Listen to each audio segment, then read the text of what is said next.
আগের ক্লাসে আমরা এবিও ব্লাড গ্রুপিং সম্পর্কে পড়েছিলাম। আজ আমরা পড়ব second most important blood grouping system, যেটা হচ্ছে Rh blood grouping system.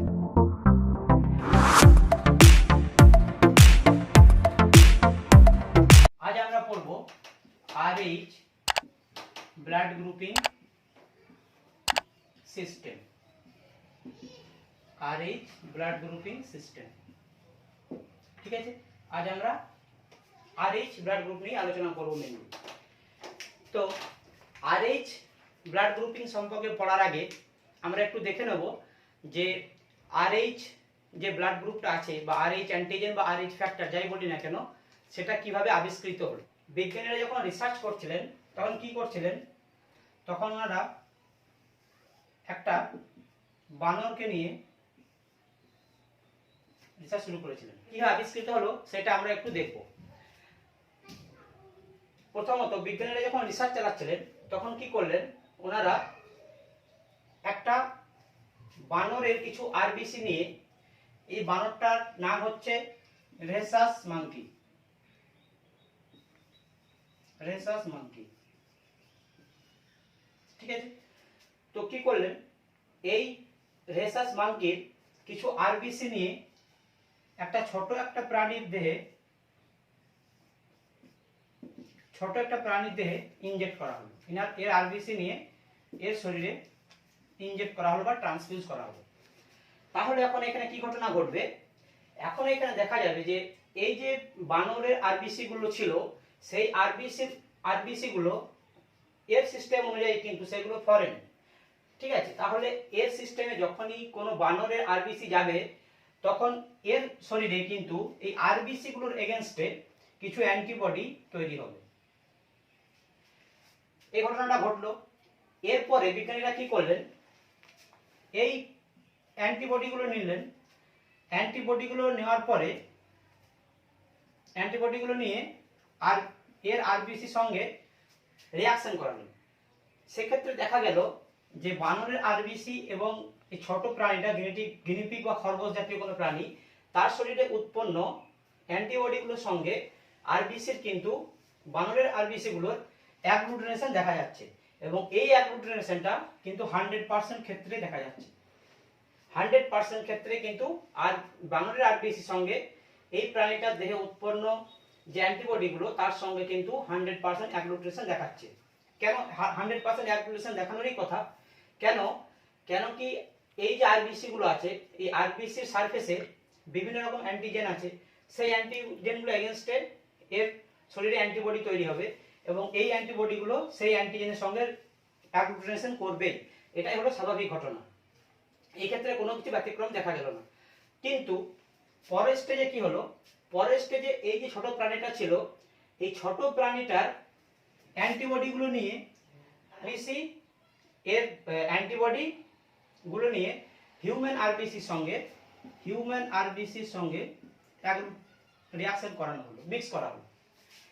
Mix করার ফলেও দেখা গেল কি, এটা অদ্ভুত ঘটনা। কি ঘটনা, হিউম্যান আরবিসি গুলো কিন্তু এই অ্যান্টিবডিটার সঙ্গে প্রায় 80 থেকে 85% ক্ষেত্রে অ্যাগ্লুটিনেশন দেখা দিচ্ছে, অ্যাগ্লুটিনেশন হচ্ছে। আর মোটামুটি 20 to 15% এর ক্ষেত্রে অ্যাগ্লুটিনেশন হচ্ছে না। এই ঘটনাটা হলো একটা ইম্পর্টেন্ট ঘটনা, যেটা কি প্রমাণ করে, এই ঘটনাটাই প্রমাণ করে যে এই বানরটার আরবিসির মধ্যে যে অ্যান্টিজেন ছিল, সেই টাইপেরই অ্যান্টিজেন মানুষের আরবিসির মধ্যেও কিন্তু আছে। সেই জন্যই বানরের আরবিসির উপস্থিত অ্যান্টিজেনের এগেনস্টে যে অ্যান্টিবডি তৈরি হচ্ছিল, সেই অ্যান্টিবডিটাই কিন্তু আবার হিউম্যান আরবিসিকেও 80 to 85% ক্ষেত্রে অ্যাগ্লুটিনেশন করছে। তাহলে এই যে 80 to 85% মানুষের ক্ষেত্রে আরবিসির অ্যাগ্লুটিনেশন হচ্ছে, এর কারণটা হচ্ছে যে এই বানরের আরবিসির মধ্যে যে প্রকার বা যে টাইপের অ্যান্টিজেন ছিল, মানুষের আরবিসির উপরেও কিন্তু সেই টাইপের সেম অ্যান্টিজেন আছে। সেজন্য কি বলা হলো, যে যেহেতু এর নাম ছিল রেসাস মাঙ্কি এবং এর আরবিসির উপরের অ্যান্টিজেন এবং মানুষের আরবিসি উপর অ্যান্টিজেন সেম, সেজন্য এই অ্যান্টিজেনটা নাম দেওয়া হলো আরএইচ অ্যান্টিজেন, বা এটাকে বলা হয় আরএইচ ফ্যাক্টর। এটা গেল আরবিসি আবিষ্কারের পেছনে একটা ঘটনা। আরএইচ অ্যান্টিজেন গুলো আবিষ্কৃত হলো এবং তার নামকরণ করা হলো। এবার আমরা আলোচনা করব আরএইচ অ্যান্টিজেন নিয়ে, ডিটেইলস আলোচনা হবে। আগে আমরা দেখব যে আরএইচ অ্যান্টিজেন গুলো আরবিসির উপরে কিভাবে থাকে। সাপোজ এটা একটা হিউম্যান আরবিসি, এটা ক্রস সেকশনাল ভিউ, ঠিক আছে, যেটা আরবিসি এর মাঝখানে কাটলে সাইড থেকে দেখবে ঠিক এরকম দেখা যায়, এটাকে বলা হয় ক্রস সেকশনাল ভিউ। তাহলে এটা হলো একটা হিউম্যান আরবিসি, এর সারফেসে আরএইচ অ্যান্টিজেন গুলো ঠিক এইভাবে থাকে।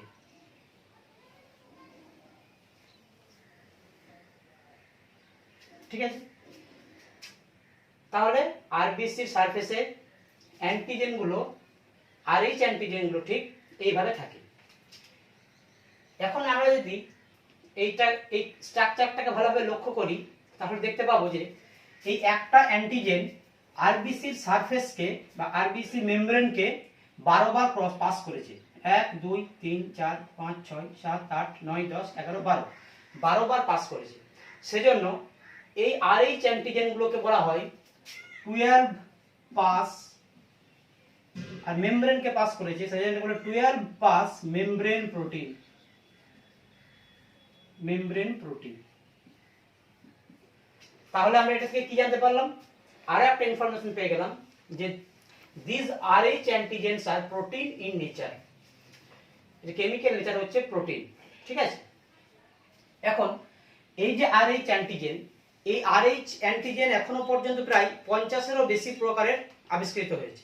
ঠিক আছে, এই 50 প্রকারের মধ্যে 5টা হচ্ছে মেনলি ইম্পর্টেন্ট আমার আরএইচ অ্যান্টিজেন।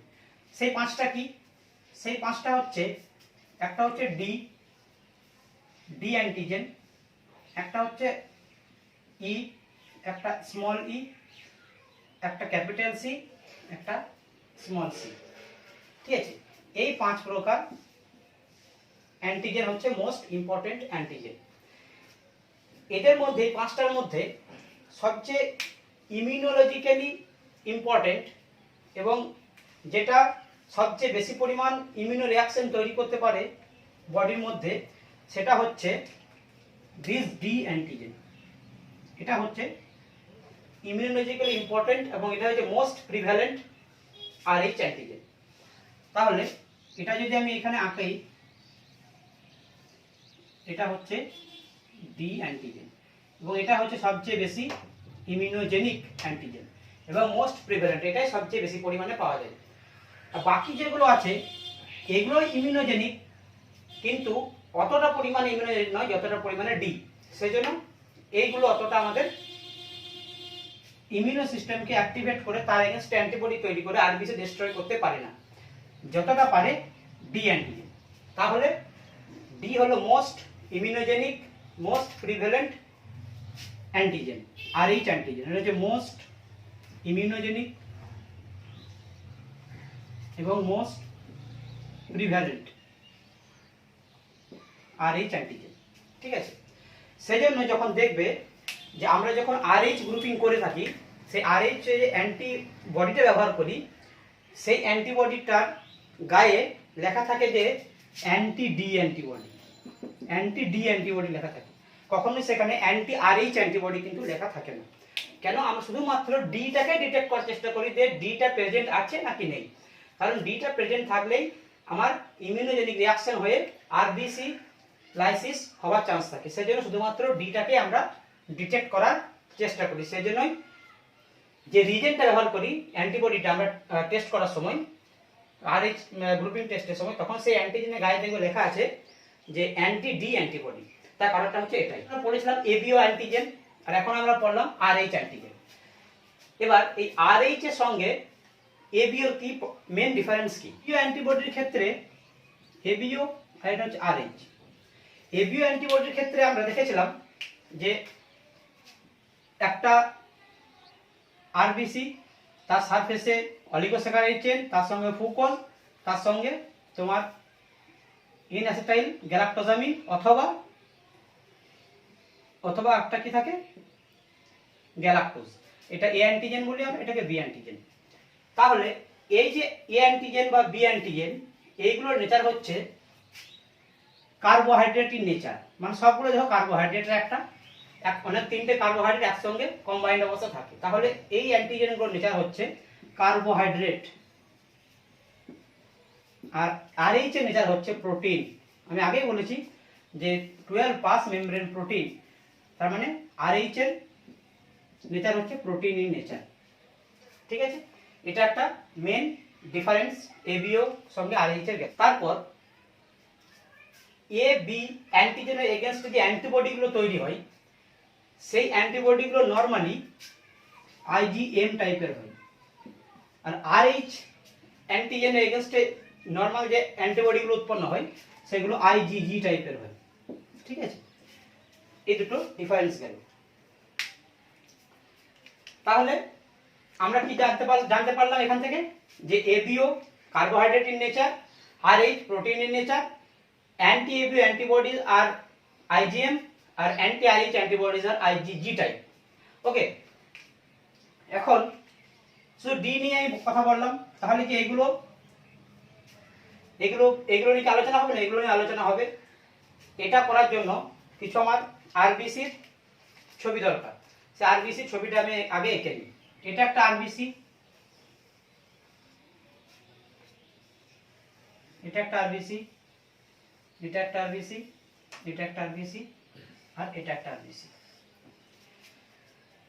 এবার আরবিসি সারফেসে ডি অ্যান্টিজেন উপস্থিত আছে, ডি অ্যান্টিজেন উপস্থিত আছে। ডি অ্যান্টিজেন উপস্থিত থাকা মানে আমরা কি বলবো? এটা হচ্ছে ডি পজিটিভ বা আরএইচ পজিটিভ। আমরা ডি পজিটিভ মানে কিন্তু আমরা ধরে নিই যে বলি যে আরএইচ পজিটিভ। আরএইচ পজিটিভ বলা মানে সেটা D positive, D antigen present আছে। তাহলে কোনো একটা আরবিসি সারফেসে ডি অ্যান্টিজেন প্রেজেন্ট আছে, তার মানে হলো সেটা ডি পজিটিভ বা আরএইচ পজিটিভ। কোনো একটা আরবিসি সারফেসে কোনো ডি অ্যান্টিজেন নেই, তার মানে আমরা এটাকে বলবো ডি নেগেটিভ বা আরএইচ নেগেটিভ। ক্লিয়ার? এইটুকু আমরা সবাই জানি, কিন্তু গল্পটা এখানে শেষ করলে হবে না, কারণ এইগুলো সম্পর্কে আমরা কিছু আলোচনাই করিনি। এইগুলোর আলোচনা আমার পরের স্টেজগুলোতে আসবে। কেমন? এখন এই আরবিসিটার মধ্যে আর আরএইচ পজিটিভ আরবিসির মধ্যে যতগুলো ডি অ্যান্টিজেন আছে, এই আরবিসিটার মধ্যে কিন্তু অতগুলো ডি অ্যান্টিজেন নেই, কিন্তু আছে। এখানে সাপোজ 4টে ডি অ্যান্টিজেন ছিল, এখানে কিন্তু 2টো ডি অ্যান্টিজেন আছে। তাহলে এর সঙ্গে এর পার্থক্য কি? এর সঙ্গে এর পার্থক্য হচ্ছে কোয়ান্টিটেটিভ ডিফারেন্স। এর কোয়ান্টিটি থেকে বেশি, সেজন্য এর সঙ্গে এর ডিফারেন্স হচ্ছে কোয়ান্টিটেটিভ ডিফারেন্স। Quantitative difference. এরকম যদি কম আরএইচ অ্যান্টিজেন আরবিসি সারফেসে উপস্থিত থাকে তখন আমরা সেটাকে বলবো উইক ডি। উইক ডি, ঠিক আছে? এই উইক ডি কে কিন্তু আমার টেস্ট করার একটা পদ্ধতি আছে, যেটা নাম হচ্ছে ডিইউ টেস্ট। ডিইউ টেস্ট, যেটা আমরা আলাদা একটা ক্লাসের মাধ্যমে পড়বো ডিটেলসে ডিইউ টেস্ট সম্পর্কে। ঠিক আছে, তাহলে আমরা এতদূর কি গেল? ডি অ্যান্টিজেন যদি ভালো মতো অ্যাডিকুয়েট পরিমাণে থাকে আরবিসি সারফেস, সেটাকে আমরা বলবো ডি পজিটিভ বা আরএইচ পজিটিভ। যদি কোনো ডি অ্যান্টিজেন না থাকে সেটাকে আমরা বলবো ডি নেগেটিভ বা আরএইচ নেগেটিভ। যদি আরএইচ অ্যান্টিজেন আছে কিন্তু অতটা পরিমাণে নেই যতটা পরিমাণে থাকার কথা, বা এই যে ডি অ্যান্টিজেন কম থাকার জন্য আমরা অ্যাগ্লুটিনেশন যে রিঅ্যাকশনটা হয় টেস্টের সময়, তখন সেটা অত ভালোভাবে রিঅ্যাকশনটা হয় না। ঠিক আছে, এই প্রকারের অ্যান্টিজেন যদি থাকে কম পরিমাণে যে অ্যান্টিজেন থাকে, তখন আমরা সেটাকে বলবো এটা উইক ডি। ঠিক আছে, এরপর আরেকটা আছে, এটাকে কি বলবো? Weak D. এরপর আসছি এই আরবিসিটাতে। এই আরবিসিটাতে কি হয়েছে? এই আরবিসিটাতে যতগুলো পরিমাণ ডি অ্যান্টিজেন থাকার কথা ততগুলো পরিমাণই ডি অ্যান্টিজেন আছে। মানে কোয়ান্টিটেটিভ কোনো ডিফারেন্স নেই এর সঙ্গে এর, কিন্তু এখানকার যে অ্যান্টিজেনগুলো আছে সেইগুলো যতটা efficient for the production of immunogenic reaction, এই অ্যান্টিজেনগুলো কিন্তু অতটা এফিসিয়েন্ট নয়।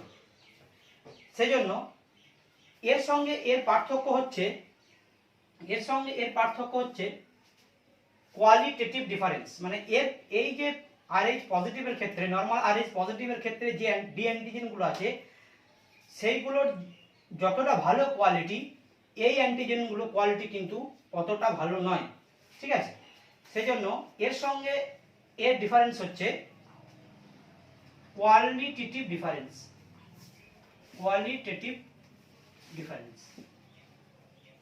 ঠিক আছে, তাহলে এর সঙ্গে এর ডিফারেন্স হচ্ছে কোয়ালিটেটিভ ডিফারেন্স। ঠিক আছে, সেজন্য এটাকে বলা হয় পার্সিয়াল ডি। ঠিক আছে, তাহলে আমরা কি পেলাম? রিক্যাপিচুলেশন, ডি পজিটিভ, ডি নেগেটিভ সবাই জানি আমরা, এটুকু নিয়ে কারো কোনো কনফিউশন নেই। এবার উইক ডি আর একটা পেলাম পার্সিয়াল ডি। ঠিক আছে, উইক ডি মানে হচ্ছে number of D antigen is less, আর এখানে হচ্ছে number of D antigen is same but the quality of the D antigens is altered. ঠিক আছে, সেজন্য এটাকে আমরা বলবো পার্সিয়াল ডি। এরপর আরো একটা আমার আরবিসি এঁকে রেখেছি, এটা কি জন্য?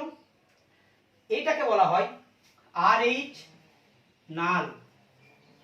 RH নাল কোনগুলোকে বলবো? তাহলে যে সমস্ত আরবিসি গুলো সারফেসের মধ্যে কোনো ডি অ্যান্টিজেন থাকবে না, ই এবং ই এটাও থাকবে না, সি এবং সি এটাও থাকবে না, কোনো রকম কোনো RH অ্যান্টিজেন থাকবে না, কোনো রকম কোনো RH অ্যান্টিজেন না থাকলে সেই আরবিসিটাকে বলবো আমরা RH নাল। তাহলে এটা গেল RH নাল, এটা গেল আমার RH অ্যান্টিজেন সম্পর্কে। ঠিক আছে, তাহলে আমরা কি কি পেলাম? RH positive, RH negative, weak D, partial D, RH null. ঠিক আছে, এটা গেল আমার RH অ্যান্টিজেন সম্পর্কে আলোচনা। এরপর আমরা দেখব যে এই RH টেস্টিং ল্যাবের মধ্যে কিভাবে করা হয়। আমরা দেখে নিই যে RH যে গ্রুপিংটা আছে সেটা ল্যাবের মধ্যে আমরা কিভাবে করতে পারি। Lab test. ঠিক আছে, RH ল্যাব টেস্ট কিন্তু এবিও যেমনভাবে আমরা করেছিলাম এবিওর মতোই এটাও কিন্তু দুটো পদ্ধতিতে করা যায়। একটাকে বলা হয় স্লাইড মেথড, আর একটা হচ্ছে টিউব মেথড। ঠিক আছে, স্লাইড মেথডে কিভাবে করব? আমরা একটা স্লাইড নেব, স্লাইড নেওয়ার পরে আমরা কি করব? 1 ড্রপ আরবিসি দেবো।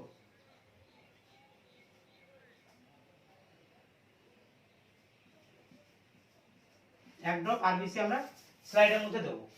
ঠিক আছে, তার সঙ্গে কি অ্যাড করব? আমরা তার সঙ্গে অ্যাড করব anti RH antibody 1 drop. Anti RH antibody. এই যে অ্যান্টি RH অ্যান্টিবডিগুলো আমরা যোগ করব, এইগুলো কিন্তু অবশ্যই হবে IgM টাইপ। ঠিক আছে, কেন IgM টাইপ? আমি তো আগে বলেছিলাম যে অ্যান্টি RH অ্যান্টিবডি আর IgG টাইপের হয়। তাহলে আমরা এখানে IgM টাইপ কিভাবে পেলাম? IgG থেকে ল্যাবে আর্টিফিশিয়ালি IgM তৈরি করা হয়েছে। কেন IgM টা করা হলো, IgG কেন ইউজ করলাম না? IgG আমরা এই জন্য ইউজ করি না কারণ IgG is not capable to agglutinate the RBCs। এটা এতটাই ছোট একটা অ্যান্টিবডি হয় যেটা আরবিসি কে অ্যাগ্লুটিনেট করতে পারে না। ঠিক আছে, কেন করতে পারে না, কি প্রবলেম হয়, এগুলো আমরা যখন কুমটের সম্পর্কে আলোচনা করব তখন এটা আমার আরো ভালোভাবে ক্লিয়ার হয়ে যাবে। ঠিক আছে, এখন এটুকু জেনে রাখো যে IgG এই জন্য ইউজ করা হয় না কারণ IgG কিন্তু অ্যাগ্লুটিনেশন করতে পারে না ব্লাডে। ঠিক আছে, আরবিসি গুলোকে অ্যাগ্লুটিনেট করতে পারে না, সেজন্য আমাকে IgM টাইপের অ্যান্টি RH অ্যান্টিবডি ইউজ করতে হবে। তাহলে এখানে কি হলো? অ্যান্টি RH অ্যান্টিবডি আমি 1 ড্রপ দিয়ে দিলাম। এরপর আমাকে দেখতে হবে যে অ্যাগ্লুটিনেশন হয়েছে নাকি অ্যাগ্লুটিনেশন হয়নি। সাপোজ এখানে অ্যাগ্লুটিনেশন হয়েছে, অ্যাগ্লুটিনেশন ইজ পজিটিভ, তখন আমরা বলবো এটা হচ্ছে RH পজিটিভ। আর অ্যাগ্লুটিনেশন না হলে আমরা বলবো RH নেগেটিভ। ঠিক আছে, অ্যাগ্লুটিনেশন কিভাবে হবে, যদি অ্যাগ্লুটিনেশন হয়ে থাকে তাহলে সেটা কিভাবে হয়েছে, এটা হওয়ার নিয়ম হচ্ছে যে অ্যান্টিবডিগুলো অ্যাড করেছি সেইগুলো কি করবে, এই আরবিসি সারফেসে যে RH অ্যান্টিজেনগুলো ছিল তার সঙ্গে গিয়ে বাইন্ড করে আরবিসি গুলোকে অ্যাগ্লুটিনেট করবে। যে অ্যান্টিবডিটা আমি ইউজ করব সেই অ্যান্টিবডিটা কি হবে, এখানে আসবে, এগুলোর সঙ্গে বাইন্ড করে একটা অ্যাগ্লুটিনেশন তৈরি করবে।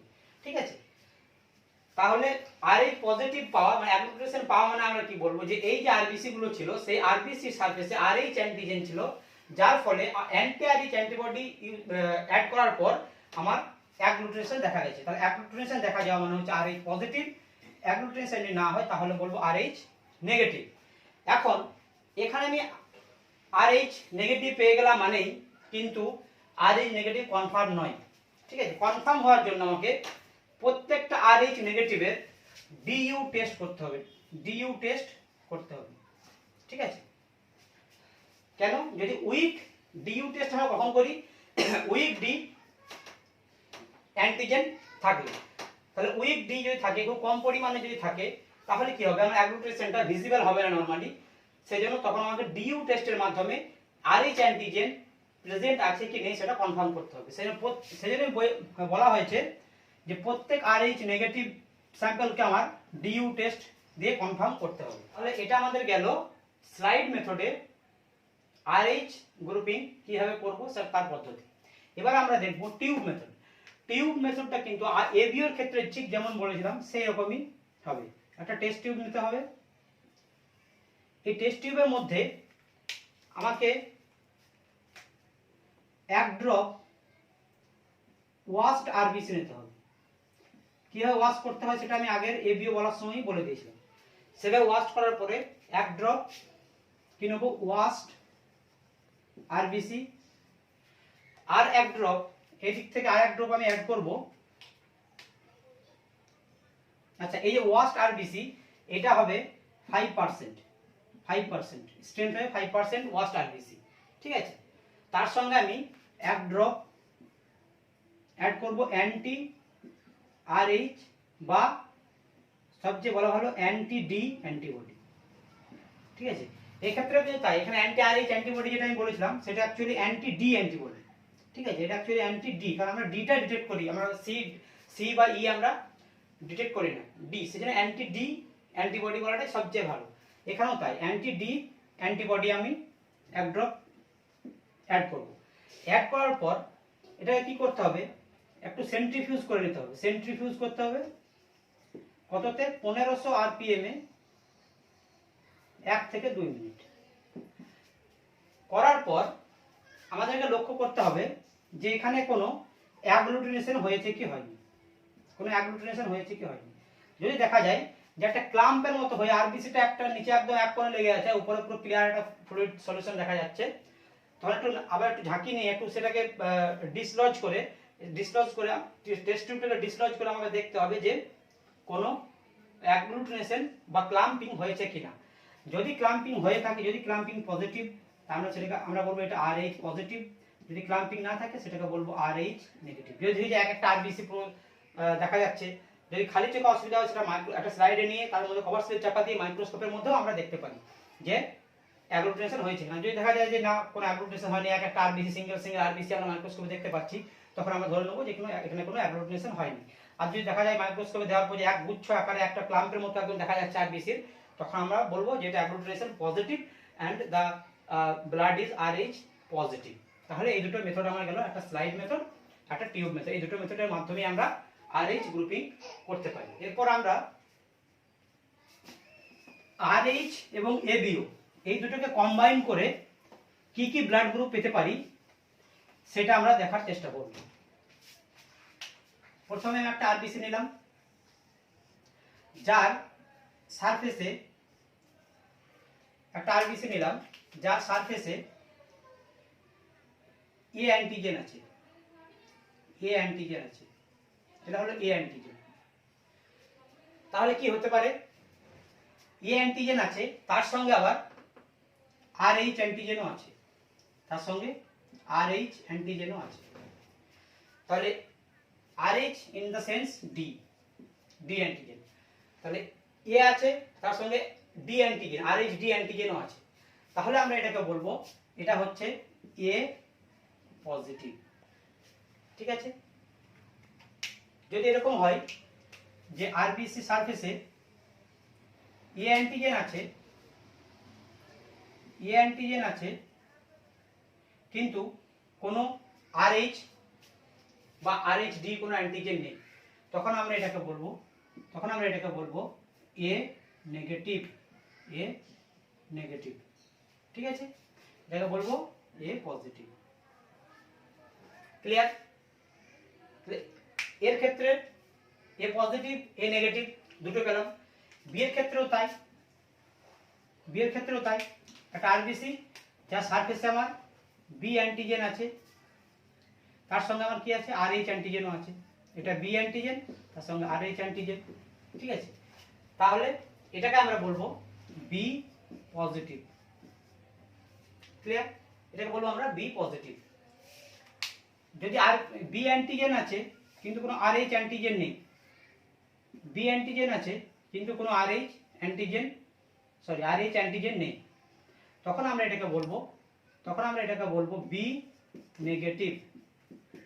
ঠিক আছে, এইভাবে আমরা এ বি এর ক্ষেত্রেও A B positive A B negative পাবো। আর যদি কোনো এ অ্যান্টিজেন না থাকে, বি অ্যান্টিজেনও না থাকে, তখন আমরা কি বলবো সেই গ্রুপটা ও গ্রুপ। তাহলে ও পজিটিভ হতে পারে, ও নেগেটিভ হতে পারে। এইভাবে আমরা তাহলে 1 2 3 4 5 6 7 8 এই 8 প্রকারের আমরা ব্লাড গ্রুপ পেতে পারি। আমি আগে এ বি পড়ানোর সময় ইউনিভার্সাল ডোনার এবং ইউনিভার্সাল রিসিপিয়েন্ট সম্পর্কে বলেছিলাম। এই কনটেক্সটে তাহলে আমি কোনটাকে ইউনিভার্সাল ডোনার বলবো আর কোনটাকে ইউনিভার্সাল রিসিপিয়েন্ট বলবো। আমি বলেছিলাম ইউনিভার্সাল ডোনার আমি বলেছিলাম ও গ্রুপকে, আর ইউনিভার্সাল রিসিপিয়েন্ট বলেছিলাম এ বি গ্রুপকে। এবার ও পজিটিভ হবে নাকি ও নেগেটিভ হবে, আর এ বি পজিটিভ হবে নাকি এ বি নেগেটিভ হবে, সেটা একটু দেখব। আমি এখানে এ বি গ্রুপের দুটো ছবি এঁকে রেখেছি। যেটা হচ্ছে এটা হচ্ছে আমার এ অ্যান্টিজেন আছে, বি অ্যান্টিজেন আছে, তার সঙ্গে RH অ্যান্টিজেনও আছে। তাহলে এটাকে আমি বলবো এ বি পজিটিভ। আর এটা জাস্ট এ অ্যান্টিজেন এবং বি অ্যান্টিজেন আছে, এটা এ অ্যান্টিজেন এটা বি অ্যান্টিজেন আছে, এর মধ্যে কোনো RH অ্যান্টিজেন নেই, তাহলে আমরা এটাকে বলবো এ বি নেগেটিভ। ঠিক আছে, এবার আমরা দেখব যে এ বি পজিটিভ নাকি এ বি নেগেটিভ, কোনটা ইউনিভার্সাল রিসিপিয়েন্ট বলা যায়। এবার যদি এ বি কে আমি এ তো এ পজিটিভ ব্লাড নিতে পারবে, কারণ এর অ্যান্টিজেন এ অ্যান্টিজেন, কোনো অসুবিধা নেই। এটা বি এ নেগেটিভও ব্লাড নিতে পারবে, বি পজিটিভ ব্লাড নিতে পারবে, বি নেগেটিভ ব্লাড নিতে পারবে, এ বি পজিটিভ ব্লাড নিতে তো পারবেই কারণ same group, R A B নেগেটিভের ব্লাডটাও কিন্তু এ নিতে পারবে, কারণ এর মধ্যে RH নেগেটিভ নেই। সেটা সেই ব্লাড যদি আরবিসি যদি এর শরীরে আসে কোনো অসুবিধা হবে না, কারণ যে অ্যান্টিজেনটা অসুবিধা করার কথা সেটা নেই, তাহলে আর কোনো অসুবিধা হওয়ার কোনো কথাও নেই। তাহলে এ দেখছি আমি 8টাই ব্লাড গ্রুপের এবং তার সঙ্গে ও পজিটিভও নিতে পারবে, ও নেগেটিভও নিতে পারবে।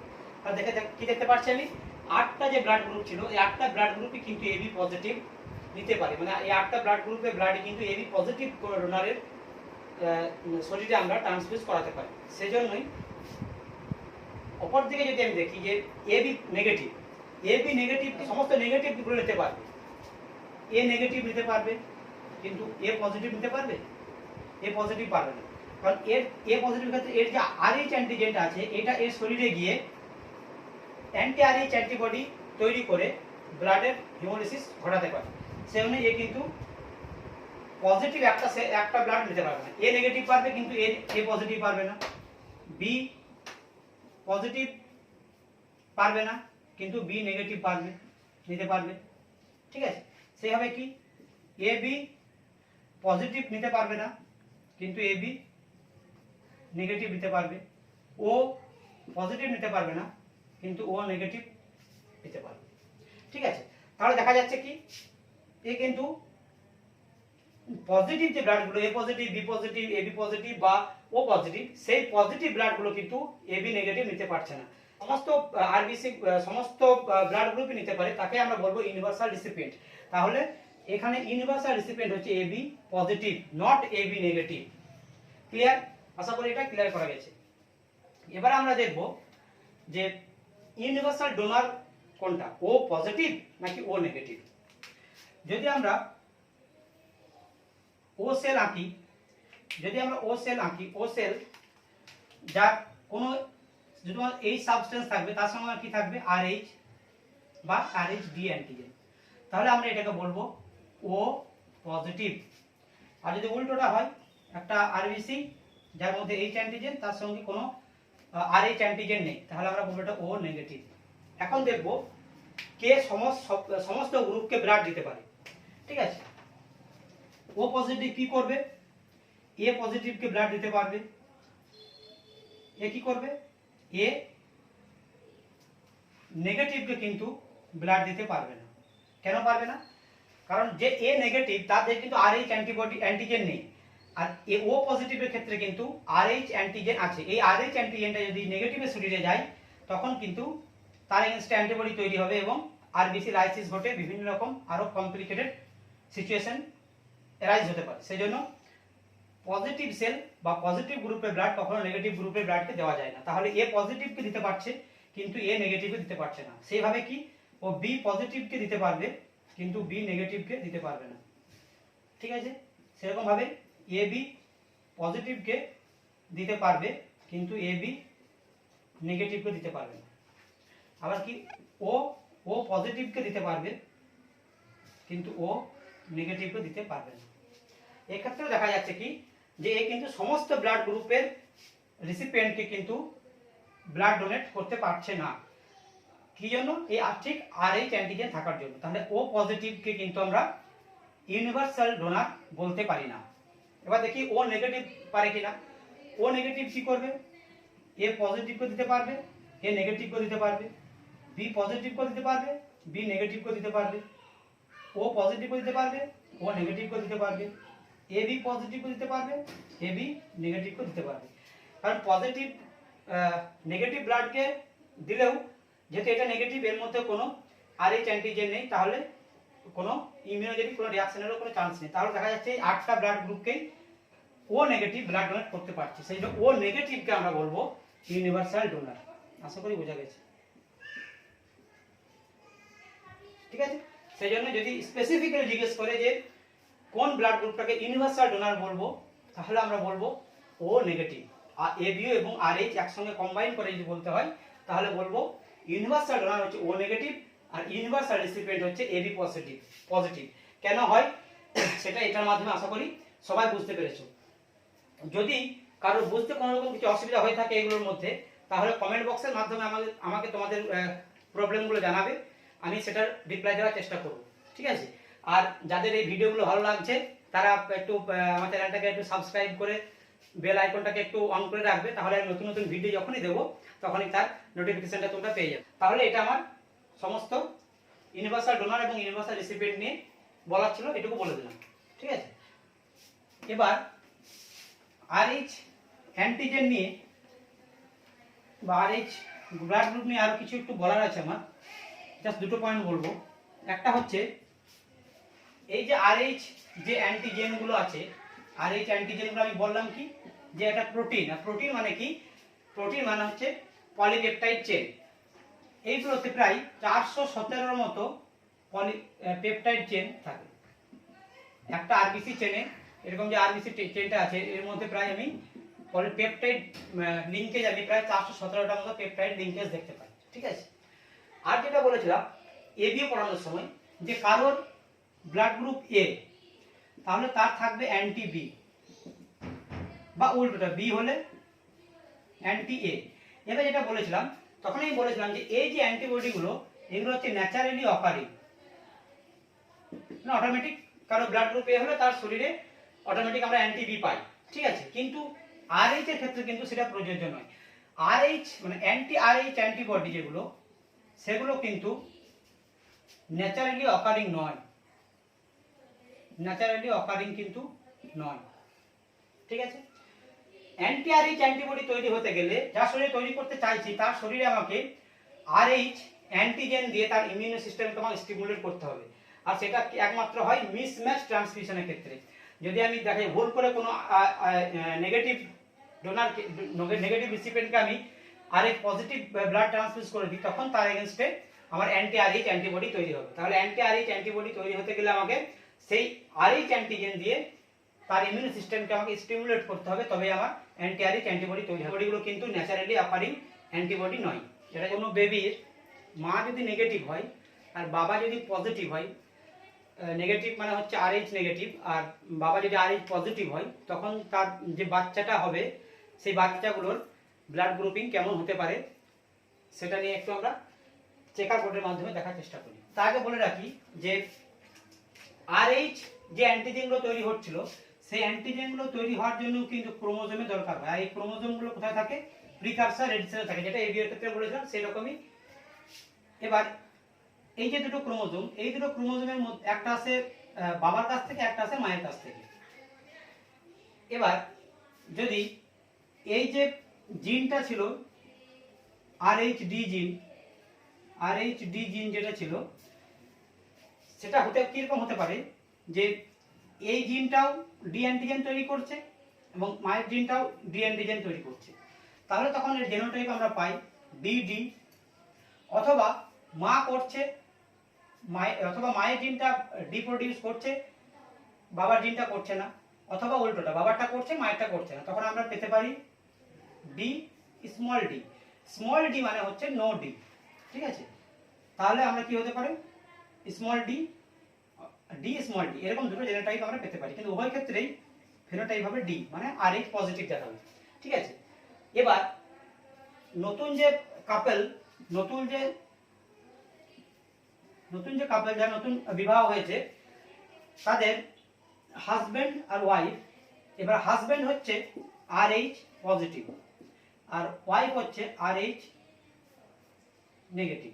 আগে যাচ্ছে আমি যে এই যে বললাম ডিডি অথবা ডিডি দুই রকম জেনোটাইপ হতে পারে, কিন্তু প্রতি ক্ষেত্রে তার টাইপ হবে ডি, তার মানে এটা হচ্ছে আরএইচ পজিটিভ। আর আরএইচ নেগেটিভের ক্ষেত্রে কি হবে? মায়ের জিনটাও নন ফাংশনাল জিন, বাবার জিনটাও নন ফাংশনাল জিন, কোনো জিনই কিন্তু আরএইচ ডি প্রডিউস করছে না, তখন আমার জেনোটাইপ হবে একটাই, জেনোটাইপ হবে ডি ডি, কিন্তু ফেনোটাইপ হবে এর ফেনোটাইপও হবে ডি, মানে RH negative. Small D means no D, ঠিক আছে?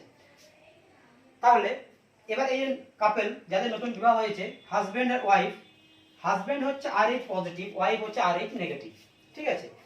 তাহলে তাদের মধ্যে যে অফস্প্রিং গুলো হবে, বাচ্চা হলো, সেগুলো তাদের ব্লাড গ্রুপ কি হবে, পজিটিভ হবে নাকি নেগেটিভ হবে, সেটা আমাকে জানতে হবে। সেটা কিভাবে আমি বুঝতে পারবো? চেকআপ বোর্ডের মাধ্যমে দেখাবো। তার আগে আমি বলে দিই, তাহলে এই যে আরএইচ পজিটিভ এর জেনোটাইপ কি কি হতে পারে? একটা হতে পারে ডিডি আর একটা হতে পারে ডি স্মল ডি, দুটো জেনোটাইপ হতে পারে, ঠিক আছে? আর যে নেগেটিভ আছে তার জেনোটাইপ কি হবে? একটা জেনোটাইপ স্মল ডি, ঠিক আছে? তাহলে এখন যদি চেকআপ বোর্ডের মাধ্যমে দেখি, ধরে নিলাম আমি প্রথম কেস ধরে নিলাম, যেটা হচ্ছে বাবার হাজবেন্ড যিনি আছেন তিনি তো আরএইচ পজিটিভ এবং তার জেনোটাইপ হচ্ছে ডিডি, তাহলে হচ্ছে ডি ডি। আর যিনি মা আছেন তিনি তো নেগেটিভ, তাহলে তার একটাই জেনোটাইপ, সেটা হচ্ছে স্মল ডি। এবার দেখি আমরা কি পাচ্ছি।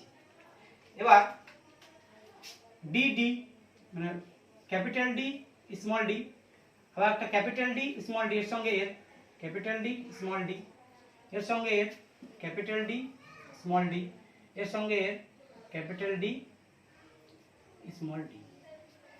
তাহলে এই চার রকমের জেনোটাইপ বাচ্চাটার মধ্যে হতে পারে।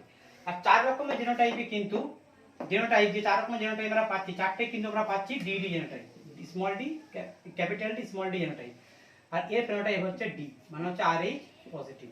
তাহলে আমি দেখতে পাচ্ছি যে এরকম যদি হয় যে বাবার যে জেনোটাইপ আছে সেটা হচ্ছে ডি ক্যাপিটাল ডি আর মায়ের জেনোটাইপ স্মল ডি মানে নেগেটিভ, তাহলে 100% বাচ্চাই কিন্তু মানে সবগুলো বাচ্চাই কিন্তু আরএইচ পজিটিভ হবে, ক্লিয়ার? এবার সেকেন্ড কন্ডিশন কি? সেকেন্ড কন্ডিশন যেখানে বাবার জেনোটাইপ, ঠিক আছে, বাবার genotype capital D small D, তাহলে তখন কি হবে? ক্যাপিটাল ডি স্মল ডি, আর মা তো নেগেটিভ আছে আমি বলেছি, তাহলে এটা D small D small D. এবার কি হবে? Capital D small D, capital D small D, small D small D, এটা স্মল ডি স্মল ডি। তাহলে আমি দেখতে পাচ্ছি এখানে ডি ডি যা জেনোটাইপ সেটা হবে RH পজিটিভ, আর স্মল ডি দুটো তার হচ্ছে RH নেগেটিভ। তাহলে চারটের মধ্যে দুটো হচ্ছে RH পজিটিভ হবে আর দুটো RH নেগেটিভ হবে। তাহলে এখানে আমি কি পেতে পারি?